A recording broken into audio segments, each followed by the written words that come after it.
All right, this is Boxing with the Truth, and I am the Truth. Today is July 19th, 2015, and today we have with us former IBF light heavyweight champion of the world, Tavoris Thunder Cloud. How you doing today? I'm good. How everybody doing? Well, I just want to run down a few facts for some of the fans real quick. Your pro record is actually 24 wins, 19 knockouts, and 3 losses, right? Correct. And are you down in Florida right now? Yeah, I'm in Florida right now. Enjoying the heat. Okay, and your last fight was actually September 27th of last year, right? Right. Of 2014. Now, I know you're taking a break. And I don't blame you. You know, I was looking over your fights. You've had 3 tough fights in a row. You don't duck anybody, obviously. And I want to bring that up. The last guy you just fought was, sorry if I pronounce his name wrong, Artur Baturvia? Arthur Beaverville. I call him Beetlejuice.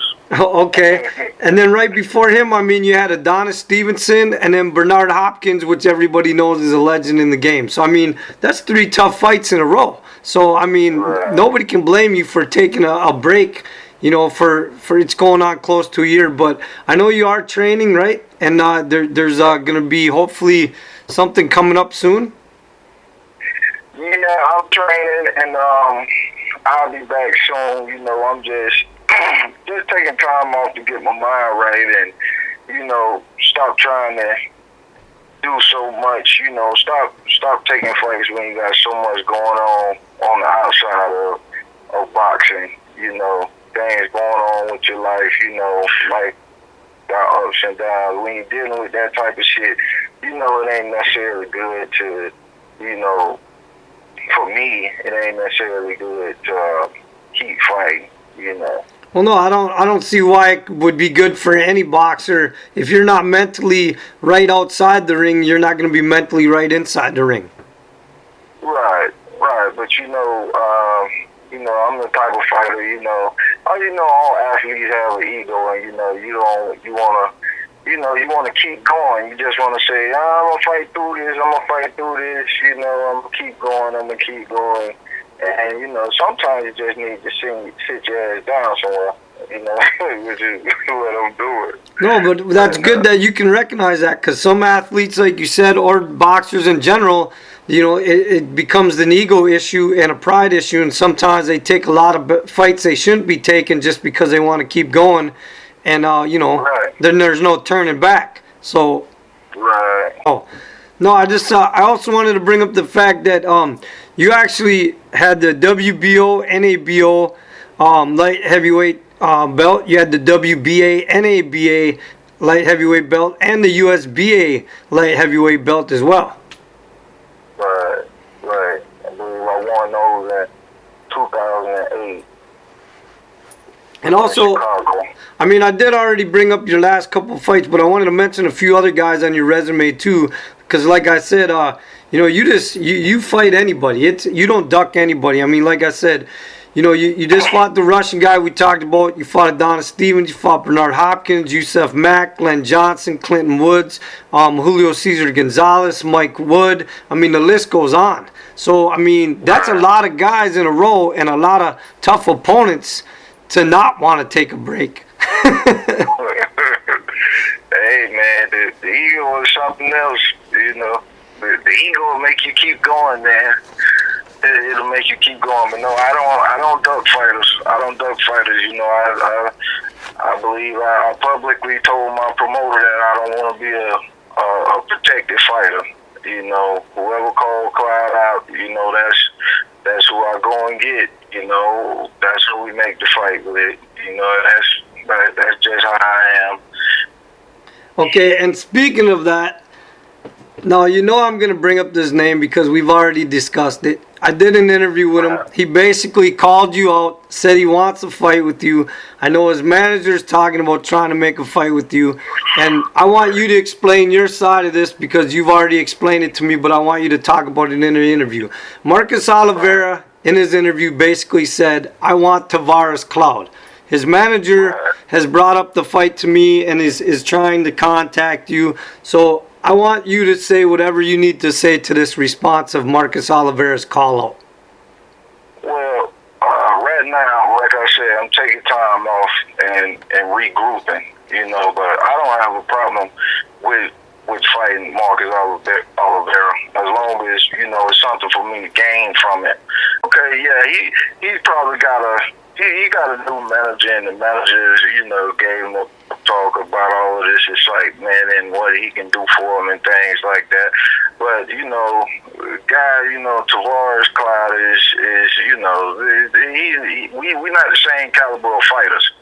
That guy, he's still in the I think I can stage, and Tavoris Cloud is in a stage where, I just know what I can do. I know what I can do when my head is right.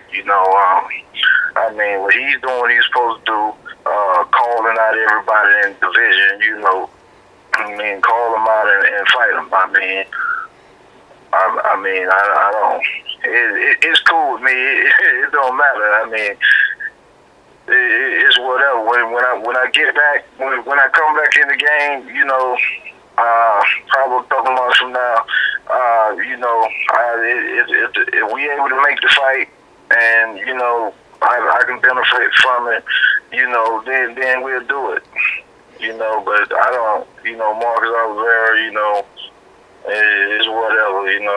I ain't losing no sleep over him.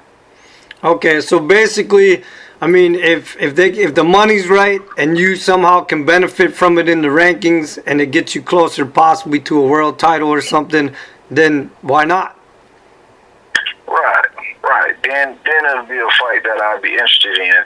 But, as far as him just wanting to fight me, I don't. It's nothing exciting for me. I don't. Who was Marcus Oliveira?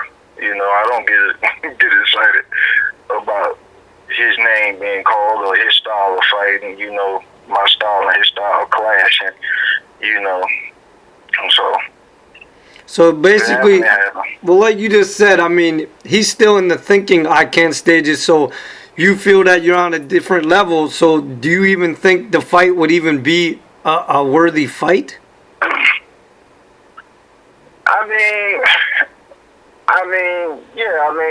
Marcus, if he builds himself up more, make a name for himself more, and win some fights. He had a fight with I believe he had a championship fight. Understand? He had a championship fight with what's the guy? Jurgen Bremer, and he froze up. And when Cloud fought for the championship, when I had my chance, I smashed. And so then we had a two mentality. We had somebody that's wrecking shit and somebody that's contemplating. So it's whatever, Marcus Oliveira. If the opportunity presents itself, and it's attractive, let's do it. I go put that black mark on your record. So it could actually be a trap for him without him even realizing it, because if his management wants it and he wants it and they come after you trying to get it and then he gets smashed, that just looks bad for him. Yeah, it's going to be bad for him all the way around. It's going to be bad all the way around for him, understand? Now, what if they could possibly, if you could get the zeros right and the timings right, would they be able to possibly persuade you to actually come up here to Minnesota and fight Minnesota? Yeah, I'll fight in Minnesota. I'll fight anywhere. Y'all got some good hunting out there, right? Yes. Yeah, we got some good fishing too. Yeah. I come up there. No, I think the Minnesota fans would really like to see that. I think that would be a nice fight up here. Oh yeah, get me on the outdoors show. come up there and do it for it, put on a fight and put on an iron show.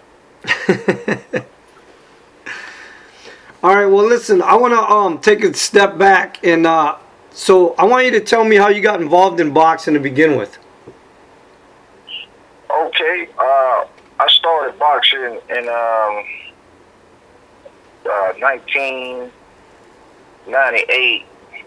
1998, and it was basically just to do something with my life, you know.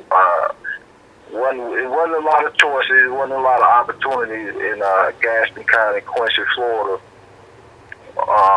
where I'm from. And, you know, so one day, you know, after just being fed up, you know, and, you know, I just told my mom to take me to the boxing gym.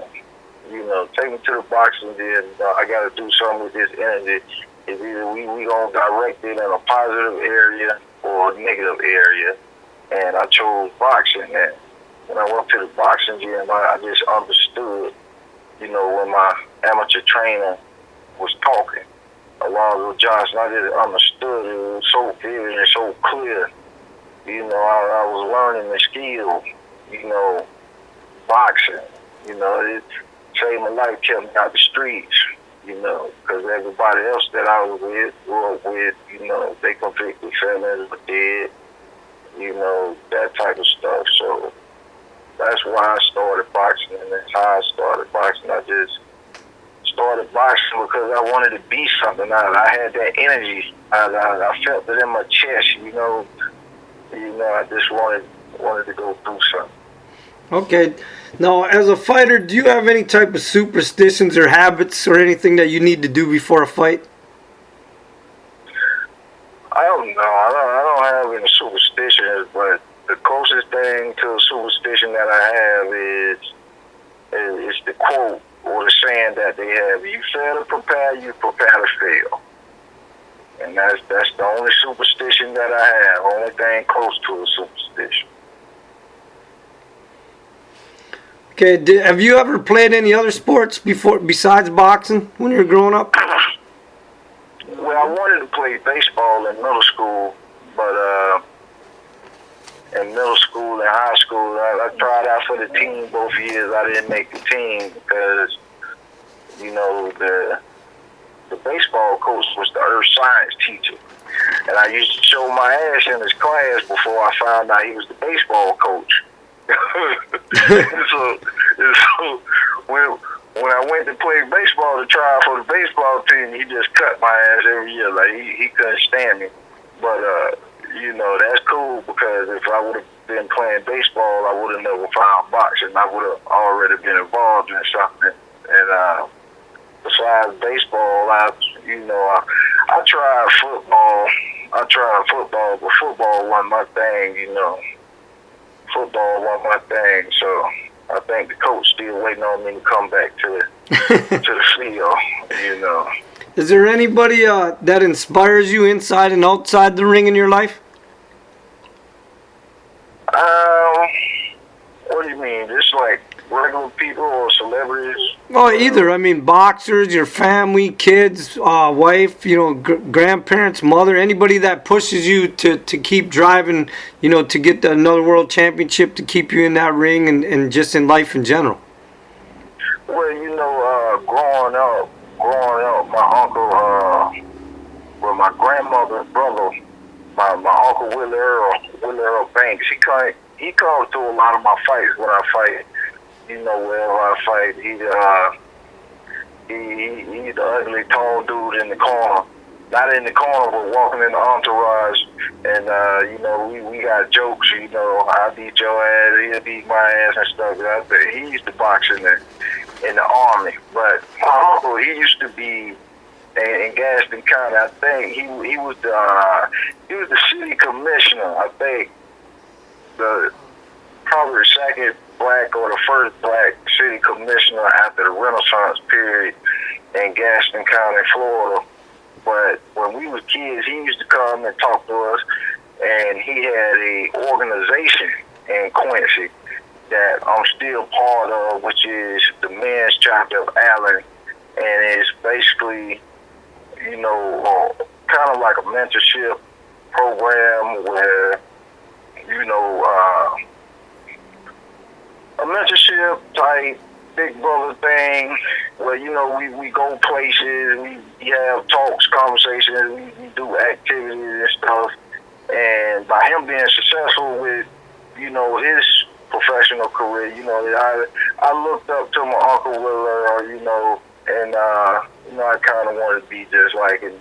But, you know, I ended up in the athletic field. But other than that, I mean, it was nobody else really around. Like, we didn't grow up around celebrities or, you know, in my boxing gym, it wasn't, how can I say it, like, it wasn't former world champions and world champions all around.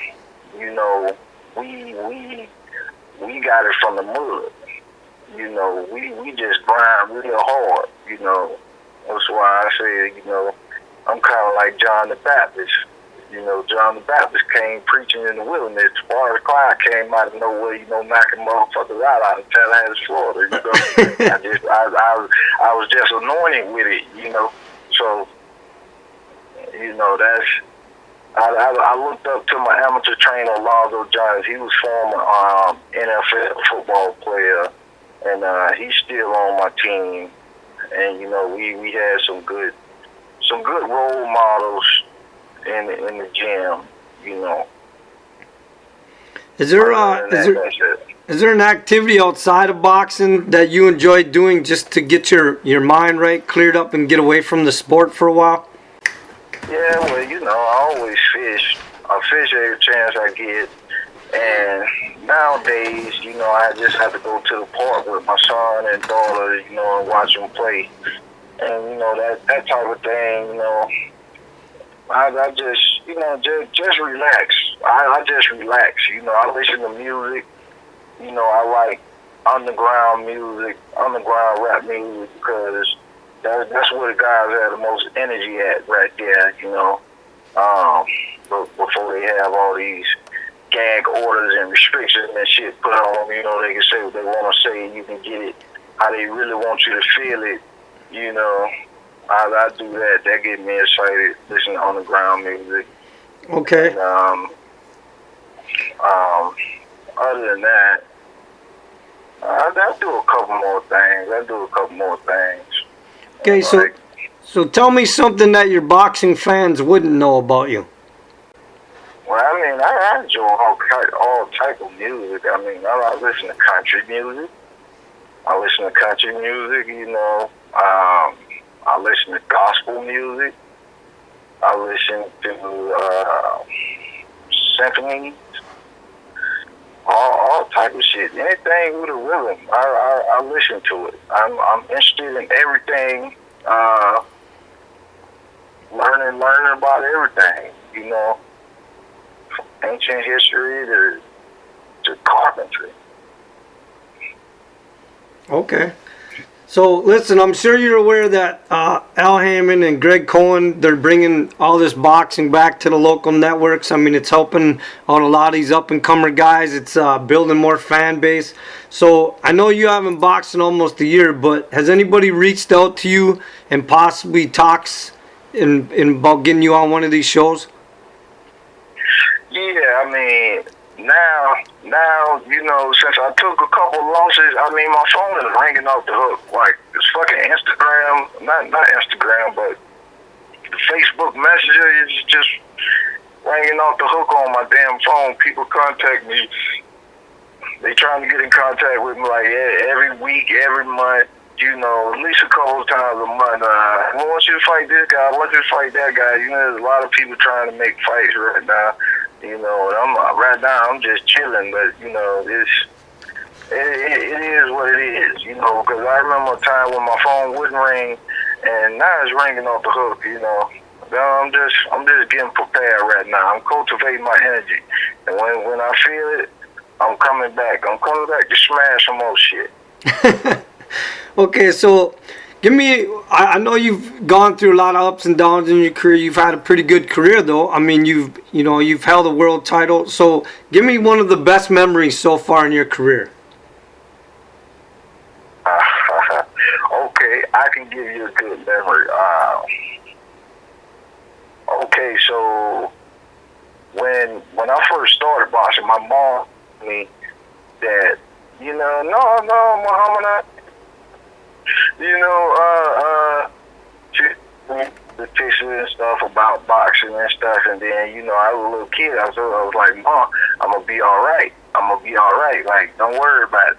And, I kept fighting, through the amateurs and stuff. And when I finally did win the world championship, she was in the ring with me. And then I gave her a hug. I said, I told you I was going to be okay. And then it was like, that was good memory right there. Like, Yeah, that's a good feel moment there. Yeah, like, your son don't have to watch out for these fighters. These fighters need to watch out for your son. So tell me overall, how has boxing affected your life? Oh, man. Boxing has made my life tremendously happy.